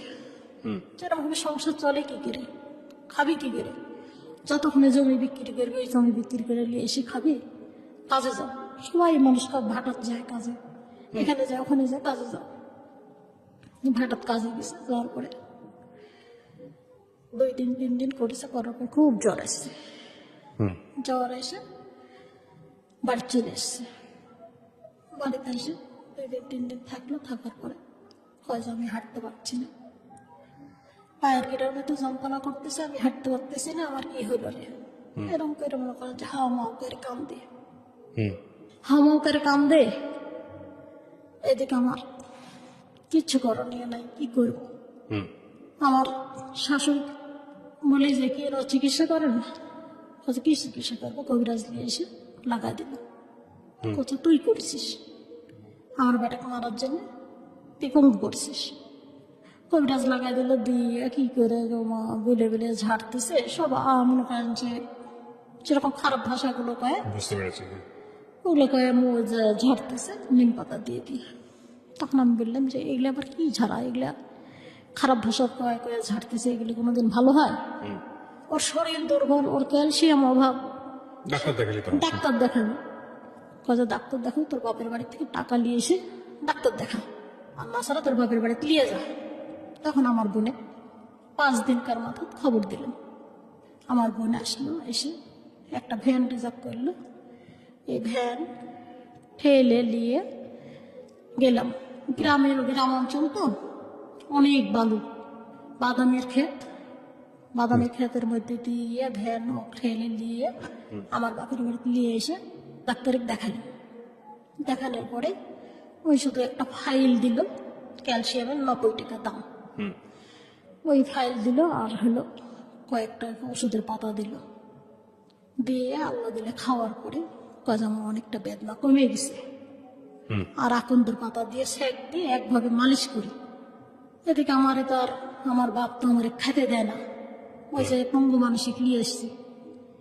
এখন আমি কি করে সংসার চালাবো? আমার বোনই বা কিভাবে সংসার চালাবে?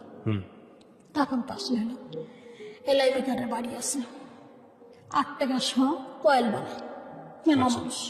100 কয়েল বানালে 8 টাকা পাওয়া যায়। 100 কয়েল বানালে 8 টাকা পাওয়া যায়। আমি ওই কয়েল বানানো কাজে লেগে গেলাম। আমার স্বামীকে ওই সকালবেলা উঠে হাত মুখ ধোয়ায়, খাবার টাবার দিয়ে আমি চলে যাই। আবার দুপুরবেলা আসি, এসে খাইয়ে দেয়, আবার চলে যাই। স্বামী বাসায় বসা, স্বামীর বাসায় বসে মানে ও কিছু করতে পারে না? কিছু করতে পারে না। ঘাড়ে হাত দিয়ে পায়খানা করা, পেশাব করা, সব কিছু করা, কইরে টরে ছুঁয়ে আমি চলে যাই। এরম হবে বিয়ের কদিন পরে আপনার হাজবেন্ডের এরকম অবস্থা হলো? 9 মাস পর। 9 মাস পরে? জি। এরম ভাবে থাকতে থাকতে আল্লাহ দিলে পরে পা পালো। এখন আমি কই যাই, তাহলে তুমি এখন আমার এদিক তো কাজ কাম আছে, রাজমিস্ত্রি কাজ কাম আছে, কে অথবা ওই এলার বাড়ি যায় কাজে লাগো। ওই কাজে না, আমি কাজে লাগবো না, তুই পঙ্গু করেছিস, তুই ভালো করেছিস, আমি আমার বাপের বাড়ি চলে যাবো। তাহলে বাপের বাড়ি চলে যাবে, এখানে তো যদি হয় ওখানে যায় কাদা পানির মধ্যে কাজ করবে, একদিন কাজ আছে 10 দিন নাই, ওই ভাটার যায় দূরে যে কাজ করো। আর এখানে যদি রাজমিস্ত্রি কাজ করো তাহলে পরে সংসার চলবি ভালো। কাজে তোর খাওয়াবো, এখানে কামাই করে তোর বোনে খাওয়াবো, আমি খাওয়াতে পারবো না, আমি চলে যাবো আমার বাপের বাড়িতে। আবার বুকসা বাক্সি বেঁধে নিয়ে চলে গেলাম আমার বাপের বাড়িতে।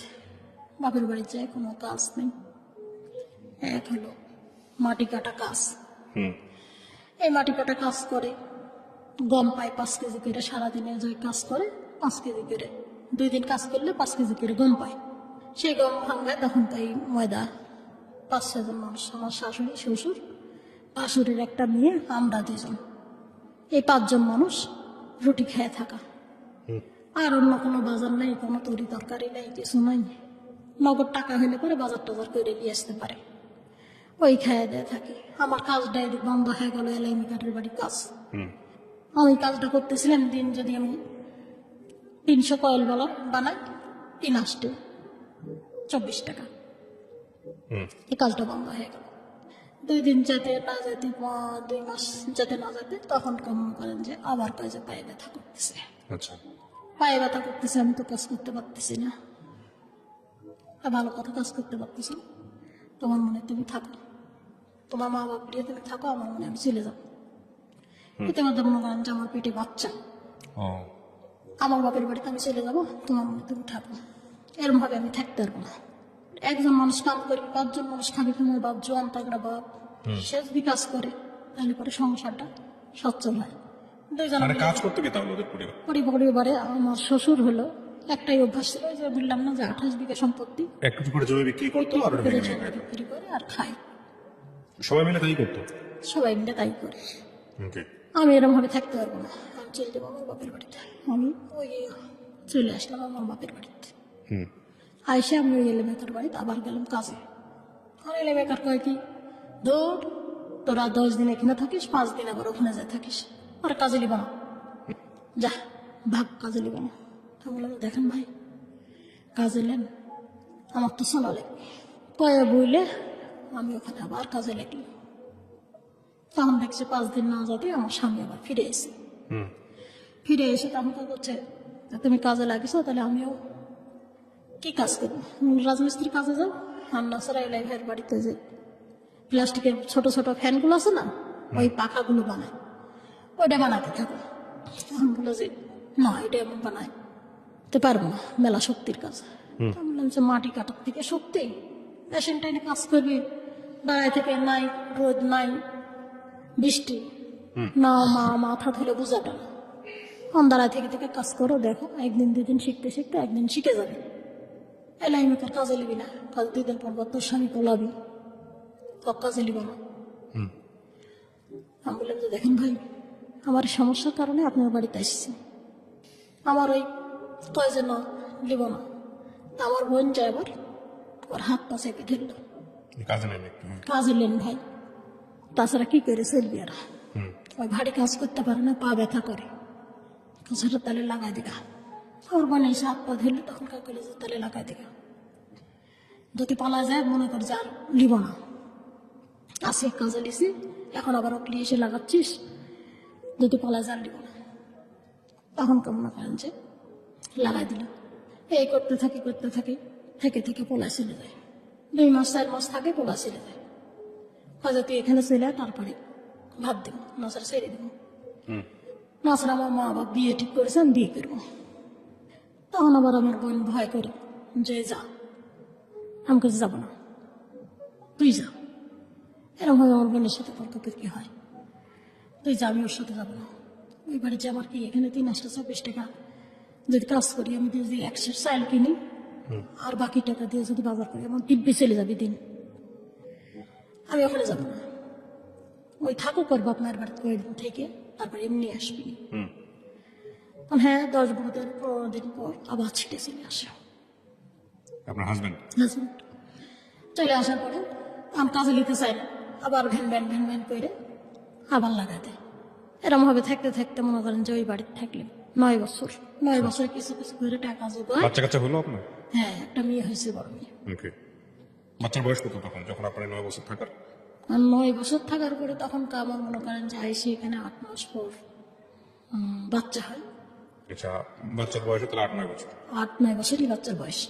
কিছু কিছু করে টাকা জোগায়, ব্যাংকে রাখছে, ভবিষ্যতে যে লাগবে বিটি বিয়ে দিতে, ব্যাংকে রাখেছে। তখন আবার একদিন ওর বাপ চলে আসে, ওর বাপ আসেনি, ওর বড় ভাই আসছে, বকুল নাম।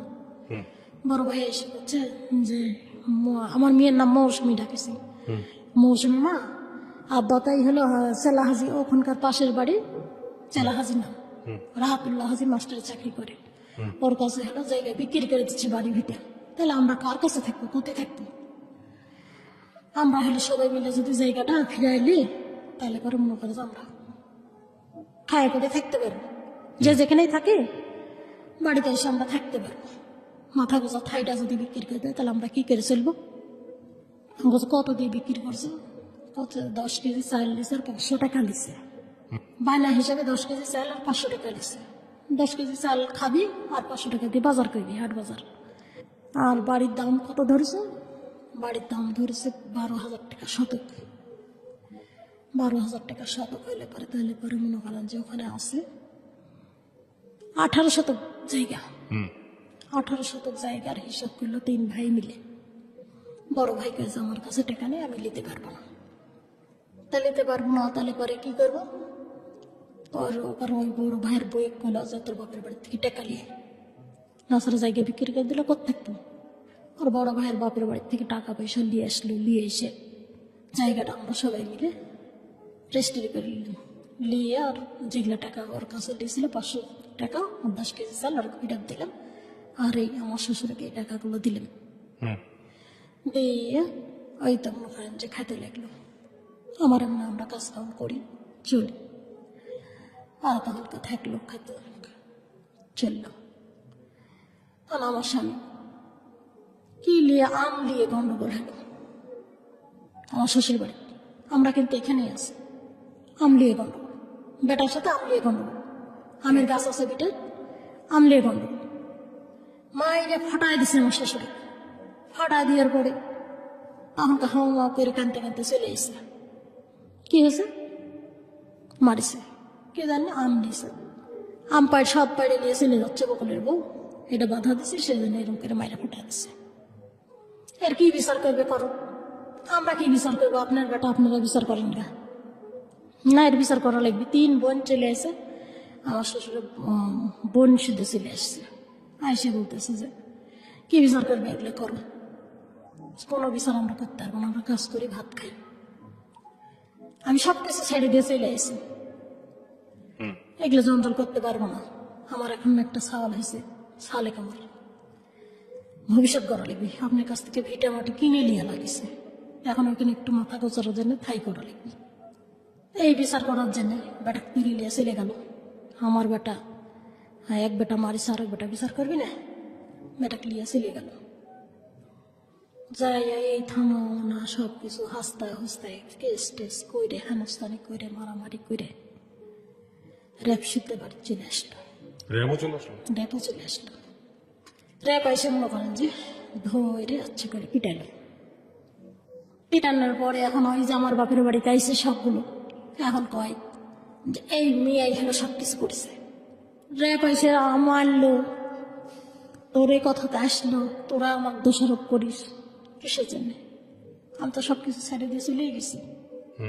না, সব গ্রামের মানুষ, 7 গ্রামের মানুষ হাজির হয়েছে র্যাপ আসা দেখে।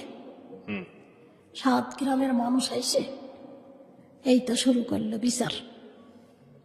লাঠি দিয়ে বাড়ি দেয়, একবার মনে করেন যে চিল্লায়, চিৎকার করে ওঠে। কাকে বাড়ি দিচ্ছে?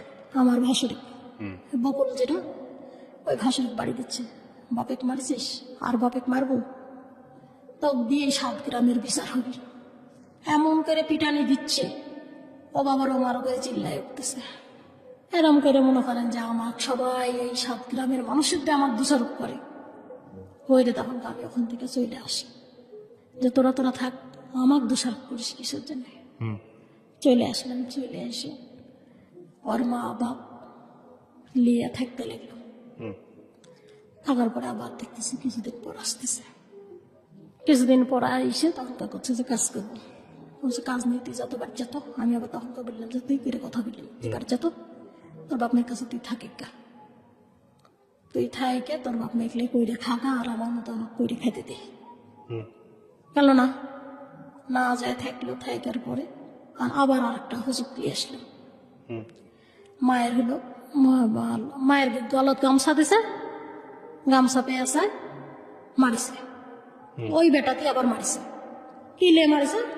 খৈলেন লিপতে গেছে, ধান কাটবি, খৈলেন লিপতে গেছে, তো খৈলেন লিপতে দিবি না, তো জায়গা বিক্রি করে দিছে। খৈলেন লিপতে দিবি না কিসের জায়গা তোমার না, তোমরা বুঝো তো। আবার মারামারি। তখন এই যে মারা লাঞ্চ পড়ে গেছে, লাঞ্চের ফেটে গেছে, ফুসফুসি ফেটে গেছে। ফেটে যায়, তখন আবার দৌড়াদৌড়ি। বাসারে বেশি দিন আর টিকলো না, মারা গেলেন। লাঞ্চে পানি জমে গেছে, চিকিৎসা করতে পারল না, মারা গেল। তখন আমার শ্বশুর থেকে 18 বছর আগে লোন নিছে, সেই লোক চলে আসলো বাড়িতে, হয় দিন না ছাড়া ধরে নিয়ে যাবো। তখন আর কোনো বেটা বেটি কেউ আগায় না। আর আমার তো গ্রামের মানুষ দেখতেই পারে না যে রেপে দিয়ে মারা এলেছি, রেপ গ্রামের মধ্যে নিয়েছি। এই কারণে দেখতে পারেন গ্রামের এই কারণে আমার কেউ দেখতে পারে না, সবাই আমার পরে শত্রু, কেউ দেখতে পারে না। তো যাক, আমাকে যখন দেখতে পারে না, তাইলে পরে এখন আমি কি করব? আমাকে কয়ে যে কি লোন পরিশোধ করো। 18 বছর আগে তার লোন সুদে আসলে আপনার হয়ে গেছে অনেক টাকা, 2 লাখ টাকার মতো লোন। কি করে পরিশোধ করবি? আমরা খাটি খাই, দিন আনি দিন খাই, 2 লাখ টাকা লোন কি করে পরিশোধ করবি? তখন আমার করছে যে 2.5 বিঘা জমি আছে, তোমার নামে লিখে দেবো, তা লোনটা পরিশোধ করো। আমার কাছে লোন পরিশোধ করা যাবে, কিন্তু আপনার বেটা যদি খাটে, আপনি যদি খাটেন, তাহলে লোন পরিশোধ করতে কোনো সমস্যা নেই। এদিক মরে গেল, ব্যাপার দিয়ে হলো, কয়টা দিন হচ্ছে, আর এই যে লোকজন সেরকম করে হামবে তামবে করে অশান্তি করে না। আমাকে খাইটে খেতে দেন না, আপনারা খাইটে খান। এখন লোন যদি তুলতে যাই, লোন পরিশোধ করতে গেলে আবার লোন তোলা লাগবে। এই লোন পরিশোধ করবো আমি কি করে? আপনার বেটা বেটি সবাক ডাকেন, ডাকে সবাক 2.5 বিঘা জমি লিখে দেন, আর সবাই মিলে পরিশোধ করুন। বেটা বেটিরা কাছে ওই জমিও নিব না, লোনও পরিশোধ করবো না। এই জমি নিতে গেলে পরে লেগে যাবে মারামারি। আর একটা সৎ মায়ের ভাই আছে আমার শ্বশুরের, ভাগ দেয়নি। তা আমাকে করছে যে জমিও নিব না, আর ইয়াও করবো না, লোনও পরিশোধ করবো না। যেমন করে পারে তুমি বা জমি লাও, তুমি লোন পরিশোধ করো না, আমাকে এই কথা করো। করার পরে তখন আমি করছি যে আমি লোন তুলবো, করছে আশা সমিতি ভর্তি হোক, ব্রাকে ভর্তি হোক, ঠেঙ্গামারা ভর্তি হোক, একে একে আমার সবগুলো ভর্তি করালো। ভর্তি করে লোন তুললেন, মনে করেন যে সে আমাদের 30,000 টাকা। আশা সমিতির থেকে ব্রাক থেকে তুলে 30,000 টাকা। আর এই ঠেঙ্গা আশা কি কি সব সমিতি আছে, জাগরণ সমিতি আছে, এগুলো দিয়ে 30,000 টাকা। 30,000 টাকা হয় না, 55,000 টাকা হয়েছে। হয় তখন তাই বাজে এই টাকা দিয়ে হবি না, 1,20,000 টাকা লাগবে। 7টা সমিতি মিলে 1,20,000 টাকার লোন এখনো তুলতে পারলেন না। আপনি জমি বিক্রি করেন না, কইরে আর বাকি বাতুকিটা দেন, আর আপনারা দুই বাব্বাটা করে কাজ করে 55,000 টাকার কিস্তি দিন। আমার পক্ষে সম্ভব না। একদিন দুই বাব্বাটা মিলে কাজ করলো, 1-1 সপ্তাহ আমরা ভালো মতো কিস্তি দিলাম। এদিকে আমার এলার বাড়ির কাজ চলে গেল, এর বাড়িতে এসে আর কাজে নেয় না।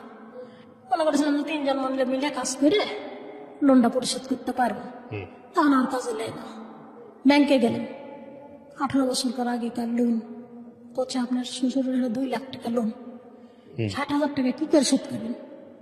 যারা ফিল্ডম্যান গুলো আছে কৃষি ব্যাংকের, ওরা করছে যে 2 লাখ টাকা লোন 60,000 টাকা দিয়ে কি করে শোধ হবে? এর তো আসলটাও সুদ হবে না। এই সুদে আসলে 18 বছর করার আগেকার সুদ দিয়ে আপনার হলো 2 লাখ টাকা হয়েছে। তা আমি বললাম যে ভালো করে দেখেন, হিসাব করেন। 7 দিনকার টাইম দিয়েছে ব্যাংক থেকে, 7 দিনের মধ্যে যদি না দেয় তাহলে পরে ধরে নিয়ে যাবে মুরব্বিক। তখন খুঁজে খুঁজে বাইর করলাম যে ব্যাংকের ডিসি কে। তখন বললো যে ব্যাংকের ডিসি হলো আমার গ্রামেরই এক মহিলার বিয়ে হয়েছে, ওর ভাই। চলে গেলাম ওর কাছে, যাইয়া বললাম যে স্যার আমরা খুবই গরিব মানুষ, আপনি এই লোনটা মুকুব করা যাবে কি করে? আমি আসলটা দিয়ে বাইর হবো। এই মুরব্বীর এখন কিছু নেই, আপনারা মুখের সামনে 28 বিঘা সম্পত্তির মালিক। আপনারা বলে এর বাড়িতে আগে খাইছেন, দাইছেন, থাকিছেন, ওঠা বসা সব কিছু কুটুমতালি ছিল। আমি এসে শুনেছি। তো স্যার আপনি যদি পারেন তা আপনি মুকুব করে দিতে পারবেন এই সুদগুলো। স্যার আপনার 2টা পা ধরি স্যার, আমাকে এটা করেন। এটা আপনারা বলে ধর্ম বাপ ছিল, আপনি টাকা পয়সা না দিয়ে হলে পর খালি আপনার মুকুবটা করে দেন, তাহলে পরে আমি মুরব্বীটা বাঁচাতে পারবো। ওর বেটা বিটি কেউ আগালো না। 60,000 টাকা পুষতে 50 টাকা কম ছিল, সে 50 টাকা কোনো বেটা বিটি দিল না। আমি ওরই ওখানে মাস্টার রোডটা ছিলেন, ওর বইয়ের কাছ থেকে নিয়ে এসে 50 টাকা দিয়ে আমি পূজা দেন টাকা দিয়ে নিয়ে গেছি। তখন বললো যে ঠিক আছে আপনি কাগজপাতি নিয়ে এসেন। ওই ডিসির কাছে যাইয়া কাগজপাতি নিয়ে যাইয়া লিখে দিল, দিয়ে ওই কাগজ নিয়ে এসে ব্যাংকে জমা দিল। লোনের বিষয় ওটা পরিশোধ করে দিয়ে তখন মনে করেন যে 60,000 টাকা লোন, তখন 52,000 টাকা দিয়ে চলে আসলেন। ওটা মুকুব হয়ে গেল। এই তো তখন আমরা আর কিস্তি দিতে পারি না, চলে গেলাম ঢাকা। কিস্তিলা এসে ঘুরে কিস্তি দিতে পারি না, ঢাকা বলে চলে গেলাম। কত সালে, কয় বছর আগে? 13 সালে। 13 সালে। জি। ঢাকা যায় কাজ গার্মেন্টসে চাকরি নিলেন। জিরাবো আছে না, আমার শ্বশুর বাচ্চা কাচ্চা নিয়ে এসে আমার বড় মেয়েটা 12-13 বছর বয়স হলো, তখন তো আমি এসে গার্মেন্টসে ওই মেয়ে কষেতে ঢুকাই দিলাম, দিয়ে 2 মা বেটি গার্মেন্টসে চাকরি নিলাম। আমার স্বামীর কাছে চাকরি করে ঢুকো, লোক নিবি, ওই কাজে আমি চাকরি করবো না। তো এই বাব্বাটা ঘরের মধ্যে বসা 2 মা বেটি খাইতে নিয়ে আসি, রাত 12টা পর্যন্ত ডিউটি করি। আইসে মনে করেন যে হামদি তাম্বা করে খুব চিল্লি ভাড়াটিয়ে বাড়িতে মুখ খারাপ করে, ঠিক মতো রান্না নেই, ঠিক মতো খাওয়াইলে নাই, গার্মেন্টস করিস কে রান্ধে দিবি? তো কে দিই বাপ্পাটা বসে থাকো, রান্নাও তো করো, আমার উপর বসে থাকো, আমরা কামাই করে দিয়ে এসে দিচ্ছি, তোমরা রান্নাও খেতে পারবে না। এরকম ভাবে মনে করেন যে নানা রকম করে মুখ খারাপ। লোন এখন পরিশোধ হয়ে গেছে, তুই কে তো চিনি না। আমার শ্বশুর করছে যে ঠিক মতো খাইতে দিতে পারলে দেবে, না দিতে পারলে খবর যে বাইরে চলে যা। এই লোকজন ডেকে চিল্লা চিল্লি মারামারি শুরু করে দিল। বর্তমান সবাই এখন হলো, আমি বিদেশ গেছিলাম, এরকম বিদেশে হলো এরকম অশান্তি। বিদেশে দেওয়া যায় আমার কাজ কাম করি, এই যে এইসব অশান্তি থুই আমার স্বামী মনে করেন যে আর একটা মেয়ের সাথে সম্পর্ক করতে লাগলো, ঢাকার যায়, তখন আমার দিতে পারে না। আমরা তখন মা বিটি বুদ্ধি করে আমি বিদেশে চলে গেলাম।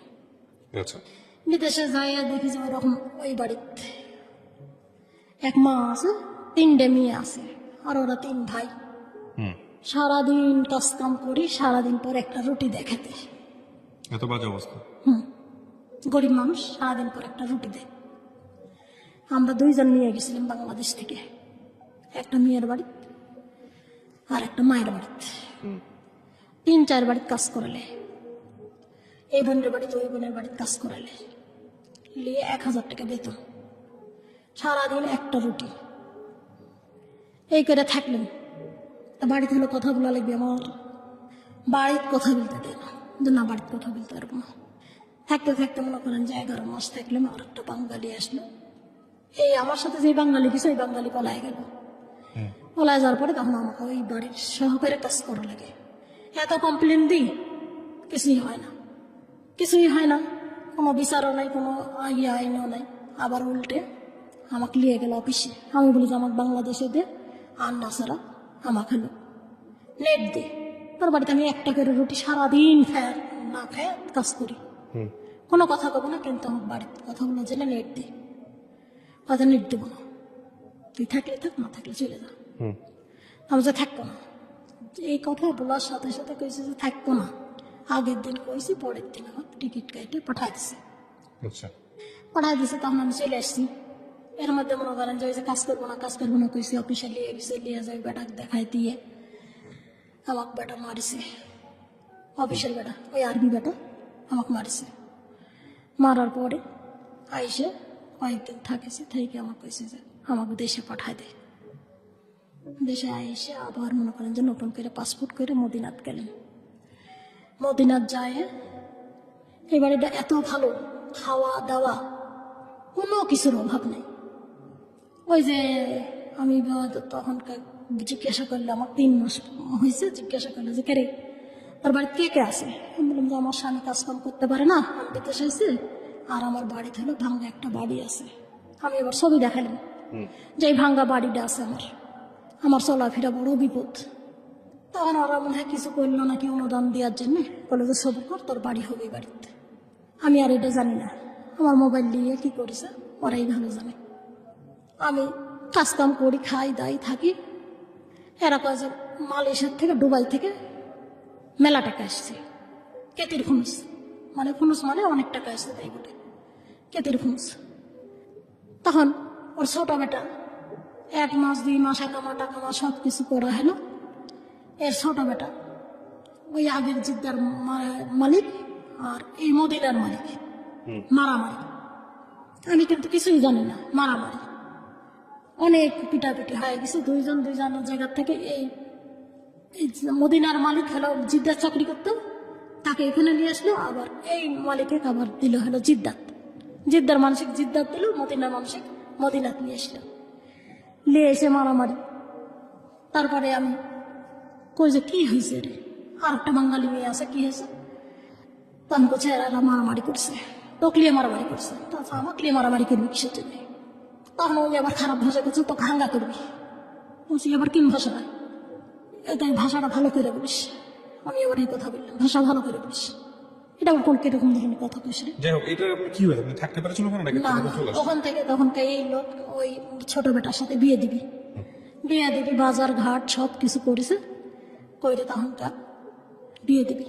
আমি বলেছি যে না, আমি বিয়ে করতে পারবো না, কারণ আমার ছোট চাওয়াল আছে, আমার স্বামী কাজ করে না, আমার আরো বৈনিক চালাতে হয়, আমার 6টা পুষ্য চালাতে হয়, আমি বিয়ে করতে পারবো না।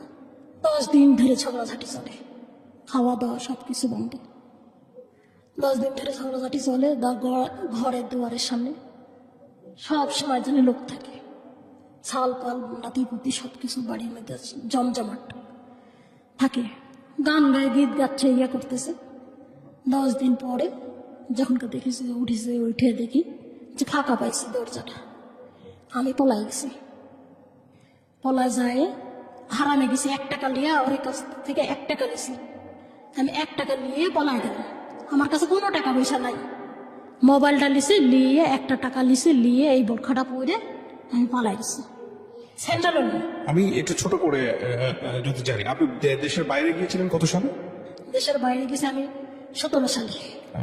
রিটার্ন আসছেন কত সালে? কতদিন ছিল না? 17, 18, 19, 20, 21। এই 3 বছর থেকে দেশে কিছু করতে পেরেছেন? 3 বছর থেকে খালি ওই ডাইস মেশিন করেছি। ওইটা আমি ব্যবসা শুরু করেছিলাম।